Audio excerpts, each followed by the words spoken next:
చంద్రమోహన్ రెడ్డి గారు, సోమిరెడ్డి చంద్రమోహన్ రెడ్డి, ముద్దుగా సోమురెడ్డి అని పిలుస్తున్నాం ఈ మధ్య. ఆయన అరబిందో మీద, విజయసాయిరెడ్డి గారి మీద, వీళ్ళిద్దరి మీద తరచూ ప్రెస్ మీట్లు పెడుతున్నాడు. 104, 108 సేవల గురించి మాట్లాడుతున్నాడు, కాకినాడ డీప్ పోర్ట్ని గురించి మాట్లాడుతున్నాడు. విజయసాయిరెడ్డి గారు ముఖ్యమంత్రి గారిని మాట్లాడినటువంటి దానికి కౌంటర్గా నిన్న కూడా ఆయన ఒక సమావేశం ఏర్పాటు చేసి మాట్లాడడం జరిగింది. ఒకవేళ తెలుగుదేశానికి వైఎస్ఆర్ కాంగ్రెస్ పార్టీ అధికార పక్షం, ప్రతిపక్షం కాబట్టి ఒకరి మీద ఒకరు, అధికార పక్షం ప్రతిపక్షం అనేటువంటివి ఒకరి మీద ఒకరు విమర్శలు చేసుకోవడం అనేటువంటిది సాధారణమైనటువంటి విషయం. అయితే దీనిలో ఒక కొత్త కోణం,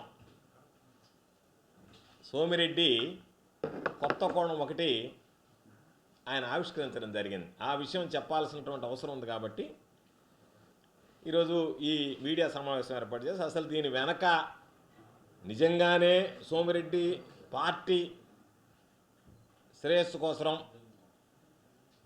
పార్టీ ప్రయోజనాలను దృష్టిలో పెట్టుకొని మాట్లాడుతున్నాడా, స్వార్థ ప్రయోజనాలు, సొంత ప్రయోజనాలను దృష్టిలో పెట్టుకొని మాట్లాడుతున్నాడు అనేటువంటిదే ప్రధానంగా ఈరోజు ఈ మీడియా సమావేశం ముఖంగా మీ అందరికీ తెలియజేయాల్సినటువంటి అంశం.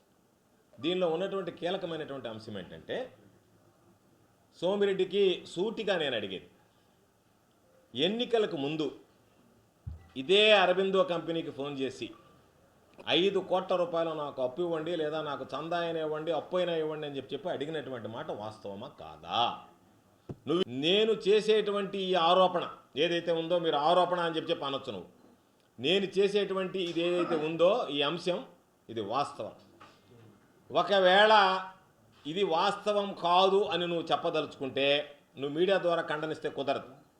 మనం కాణిపాకం వెళ్దాం, కాణిపాకం వినాయక స్వామి దగ్గరికి వెళ్దాం.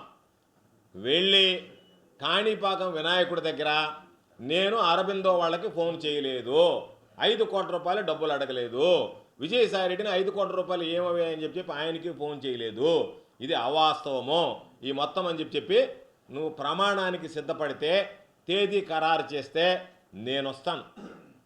అవసరం అనుకుంటే సాయాన్ని తీసుకొస్తాను. నువ్వు వస్తే నువ్వు పత్రికా ముఖంగానో మీడియా ముఖంగానో ఇదిగో ఇన్ని రోజులకు మనం వెళదాం అనేటువంటి విషయం నువ్వు చెప్తే దానికి సంబంధించి ఏమీ ఇబ్బంది లేదు. పోతే వాస్తవాలు వెలుగుపడతాయి, ప్రజలకు కూడా తెలియాలి.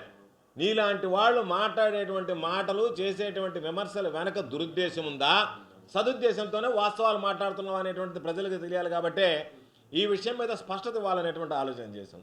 ఈరోజు ఈ ఇంటి మీద కాకి ఆ ఇంటి మీద వాలదు, ఆ ఇంటి మీద కాకి ఈ ఇంటి మీద వాలదు. ఆ కాకి విసిరేటువంటి ఎంగులు మెతుకులకి ఆశపడి నువ్వు ఈరోజు ఆ ఎంగిలి మెతుకుల కోసం నువ్వు ఫోన్ చేసి వాళ్ళు ఇవ్వలేదని, వాళ్ళ గురించి, వాళ్ళ సంస్థల గురించి, వాళ్ళ 104 సేవల గురించి, 108 సేవల గురించి, కాకినాడ డీప్ పోర్టుని గురించి, విజయసాయిరెడ్డి యొక్క వ్యక్తిత్వాన్ని గురించి మాట్లాడేటువంటి స్థాయి ఎక్కడుంది నీకు? కాబట్టి నేను స్పష్టంగా చెప్తున్నా, 2-3 అంశాలు, ఎక్కువసేపు కూడా చెప్పను నీ గురించి, మిగతా తర్వాత మాట్లాడుకుందాం. నువ్వు అరబిందో వాళ్ళకి ఎన్నికలకు ముందు ఫోన్ చేసి డబ్బులు డిమాండ్ చేసినటువంటి మాట వాస్తవమా కాదా? వాళ్ళు ఇవ్వని తర్వాత ఆ రోజు నుంచి నువ్వు మొదలుపెట్టావు, ఎన్నికల ముందు నుంచి మొదలుపెట్టావు నువ్వు ప్రెస్ మీట్. ఈరోజు కూడా కాదు, గుర్తు తెచ్చుకోండి. ఎన్నికలకు ముందు ఏ రోజైతే వాళ్ళు డబ్బులు ఇవ్వలేదో, డబ్బులు ఇవ్వమని చెప్పేశారో ఆ రోజు నుంచి తమ ప్రస్తావన మీడియాలో మొదలైంది. ఆ తర్వాత ప్రతిసారి ఎక్కడ అవకాశం దొరికినా విమర్శిస్తున్నావు. నీ వెనక ఉద్దేశం ఏంది? మీరు ఇప్పటికైనా నన్ను చూడకపోతే, నన్ను కనిపెట్టకపోతే నేను మీ మీద ఇదే విధంగా దాడుల పరంపర కొనసాగిస్తానని చెప్పి బ్లాక్మెయిల్ చేయడానికి పాపం అది పనిగా కారు వేసుకొని డీజిల్ పోసుకొని అసెంబ్లీలో పెట్టి వచ్చాడు. నేను మామూలుగా ఎక్కడైతే పెద్దగా పట్టించుకోవడం లేదు వీళ్ళని చెప్పని పాప అసెంబ్లీలో పెట్టాడు. నా హిందీ కానీ ఇంగ్లీష్ కానీ వచ్చి ఉంటే ఢిల్లీ కూడా పోయిండేవాడు, రాజ్యసభ ఉంది కాబట్టి ఆడ మాట్లాడడానికి పోయిండేవాడు. ఆడికి కూడా పోయి ఆ భాషలు రాదు కాబట్టి గమ్ముకుంటాడు, కానీ లేకపోతే ఫ్లైట్ ఛార్జీలు ఖర్చు పెట్టుకుని వర్కౌట్ అవుతుందని చెప్పి ఆడుకుపోయిండేవాడు. కానీ 3 అంశాలు నీకు. ఒకటి, విజయసాయిరెడ్డికి సంబంధించినటువంటి అరబిందో సంస్థలో డబ్బులు అడిగావా లేదా, విజయసాయిరెడ్డిని అడిగావా లేదా? ఒకటి, విజిలెన్స్ విచారణకు 1 కోటి రూపాయలు డిమాండ్ చేసావా లేదా? 2, అక్రమ లేఅవుట్లకు సంబంధించి పొదలకూర వాళ్ళ దగ్గర డబ్బులు తీసుకున్నావా లేదా? 3.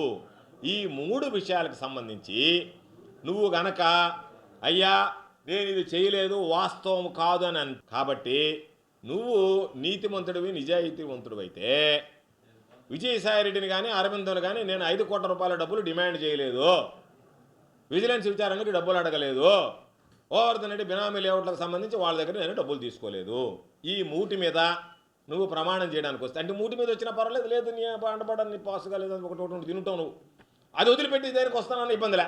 అయ్యా ఈ మూడింటిలో ఏదో విజయసాయి రెడ్డి వాళ్ళని డబ్బులు అడిగినా దాన్ని వదిలేండా నా పాడు కాలింది, లేదు నేను ఆ పొదల కూరల దగ్గర కూడా గడ్డి తిన్నాను, లేదు ఈ విజిలెన్స్ వాళ్ళ దగ్గర తీసుకుని ఈ మూటికి కలిపి వస్తావా, లేదు ఒక్కదానికి వస్తానయా మిగతా వాటికి రాలేను నేను ఏదో కకృతి పడ్డానంటావు, ఏదైనా పర్వాలే. నువ్వు ఏ రోజైనా సిద్ధపడితే ఏమొద్దు, కాణిపాక వినాయకుడి దగ్గరికి పోతే కాణిపాక వినాయకుడి దగ్గర ఈ 3 విషయాలు నేను చేయలేదు అని 3కి చేసినా పర్వాలా, ఒక్కడానికి చేసినా పర్వాలే.